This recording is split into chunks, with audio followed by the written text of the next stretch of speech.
बिस्मिल्लाहिर्रहमानिर्रहीम। अस्सलाम वालेकुम। आज का हमारा जो केमिस्ट्री का टॉपिक था 9th क्लास की केमिस्ट्री का unit number 1 fundamental of chemistry में से वो था ब्रांचेस ऑफ केमिस्ट्री। तो चले आए, ये पहला सेशन हमारा हो चुका है इस टॉपिक पे। अब हमारे बुक रीडिंग की बारी है। तो सबसे पहले आप अपनी बुक खोलें और दुआ पढ़ लें। दुआ पढ़ने के बाद हम आज की बुक रीडिंग स्टार्ट करते हैं।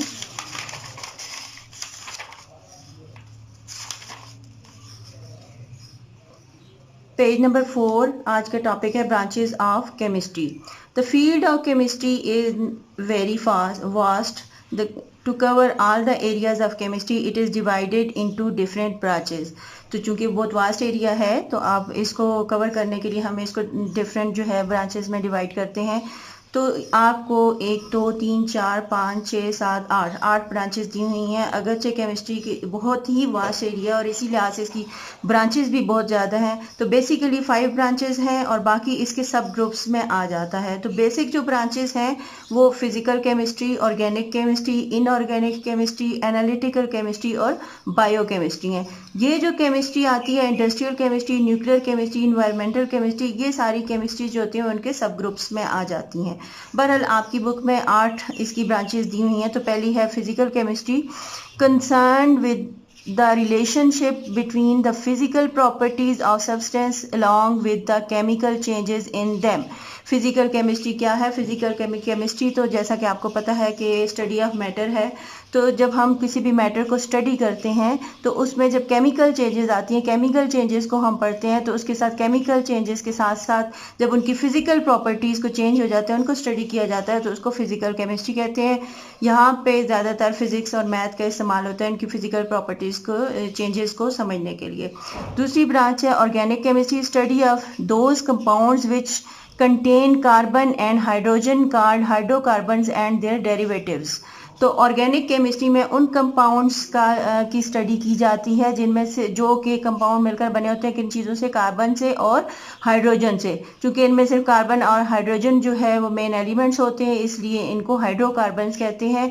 और हाइड्रोकार्बन सब मिलकर मज़ीद जो उनके आगे से कंपाउंड्स बनते हैं उनको उनके डेरिवेटिव्स कहते हैं। तो ये हाइड्रोकार्बन और डेरिवेटिव्स की जो स्टडी होती है उसको ऑर्गेनिक केमिस्ट्री कहते हैं। अब आ जाती है inorganic chemistry, deals with the study of all the elements and compounds except hydrocarbons, organic compounds and their derivatives। यानी ऑर्गेनिक कंपाउंड जिनको हाइड्रोकार्बन्स कहते हैं उनको तो हम ऑर्गेनिक केमिस्ट्री में स्टडी कर लेते हैं। तो उसके अलावा जितने कंपाउंड्स होते हैं उनको जब हम स्टडी करते हैं तो उसको इनऑर्गेनिक केमिस्ट्री कहते हैं। Analytical chemistry deals with the study of qualitative, यानी क्वालिटी का क्या मतलब होता है कि कौन से मैटर, कौन सी टाइप का मैटर है, कौन सी किस्म का, कौन सी काइंड का मैटर है। एंड क्वांटिटेटिव यानी उसकी अमाउंट डिफरेंट सब्सटेंस में उस मैटर जिसको हम स्टडी कर रहे हैं उसकी अमाउंट कितनी है, तो इसको क्वांटिटेटिव एनालिसिस कहते हैं। तो जब हम इसकी क्वालिटेटिव और क्वांटिटेटिव एनालिसिस करते हैं तो इस चीज़ को हम जब उसकी स्टडी करते हैं उसको देखते हैं कि इसमें कितनी अमाउंट में कोई भी मैटर है या फिर ये मैटर की कौन सी टाइप यहाँ पे है, तो उसको जब हम स्टडी करते हैं तो उसको एनालिटिकल केमिस्ट्री कहते हैं। फिर आ जाती है industrial chemistry, deals with the study of techniques and chemical processes for the preparation of different industrial products. Cement industry होती है, glass industry, fertilisers, medicine, glass etcetera, मुख्तलिफ किस्म की इंडस्ट्रीज़ होती हैं। तो ये सारी इंडस्ट्रीज़ को जब ये इन प्रोडक्ट्स को बनाने के लिए जो केमिकल प्रोसेसेस होते हैं उनको स्टडी करने के जब से करते हैं तो उसको इंडस्ट्रियल केमिस्ट्री कहते हैं। फिर आती है nuclear chemistry, concern with the study of nucleus, changes occurring in the nucleus, properties of the particles present in the nucleus and the emission or absorption of radiation from the nucleus। Nuclear chemistry nucleus की study को कहते हैं।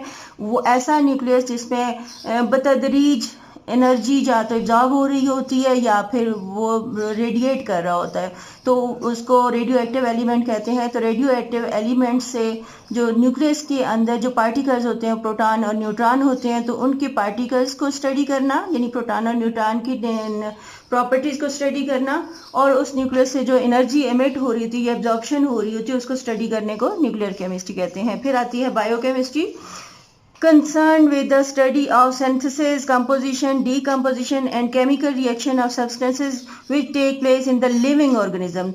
Bio का मतलब ही life होता है, तो living organism, plants, animals, human beings, तो इनकी जो अंदर जितने भी केमिकल्स होते हैं उनको स्टडी करने को हम क्या कहते हैं, बायोकेमिस्ट्री.